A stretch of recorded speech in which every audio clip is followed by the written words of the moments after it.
All right. So we're taking a little walk, a little walkie-talkie through town on the way back to the hotel room. Just sharing some of the sights and scenery.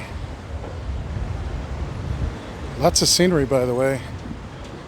Some of these women giving me a hell of a scene, I'll tell you that right now. You show up in a bodysuit and I don't see no panty lines. Girl, you're in trouble. Anyway, just telling the truth.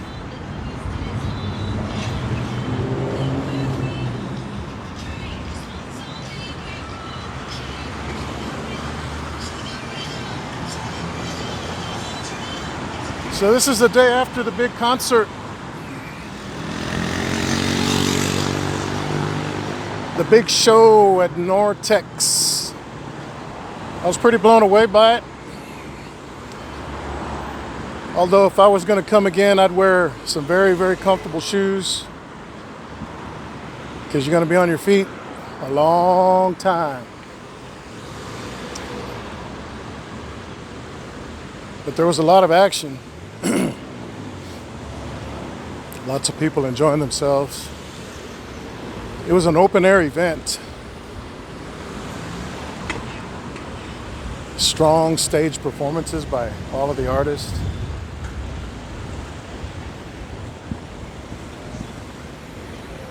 And just overall came away with a pretty good impression of it. Each artist has its own uniqueness, so I'm not going to take away from that, but I did come away with the feeling that I don't know that an event like this could ever happen in the US. Would there be enough support?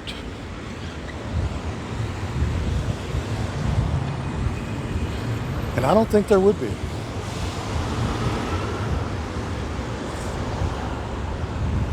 We're so split up in fractions in the States. English-speaking Americans don't understand what Tejano music really is. To most, when they hear the music, it's just Mexican music to them. They don't distinguish a Mexican from a Salvadorian, or for that matter, a Mexican American, or as I like to call myself, a Texican. So, I'm a little winded walking uphill. Anyway, so I don't know that we could ever pull off an event like this in the States. The groups are very fractionalized, meaning the Tejano artists themselves. So getting them to come together to perform on the same stage and share the same sound systems in itself is a big deal. Because there's all this hidden jealousy, and it's so stupid. There was a particular artist last night that's a very popular artist, brother of a sister who died. If you know a brother of a sister who died that was a Tejano artist, then you already know who I'm talking about. But he wasn't performing at the Nortex event yesterday. Wasn't performing at all. But he was at the event. Exactly why, I don't know. I didn't get to speak to him, but I heard he was there in the backstage area.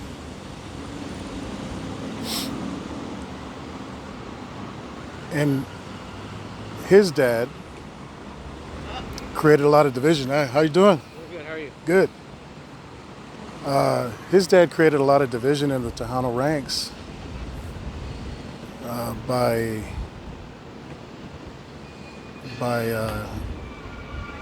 actually trying to get other artists removed from a stage or from an event because they didn't want to compete head to head or even side by side with you know, said artist. Because it was a lot about feelings. And that's what keeps the Tejano genre down. There's a lot of favoritism. I learned early on that the Tejano Music Awards was nothing more than a popularity concert amongst those who were running the Tejano Music Awards. I was a presenter of an award at the 9th annual Tejano Music Awards, and I was really proud at the time to have been asked to be a presenter and to attend the show. I remember going to Lubbock, Texas to do I forget what they called it.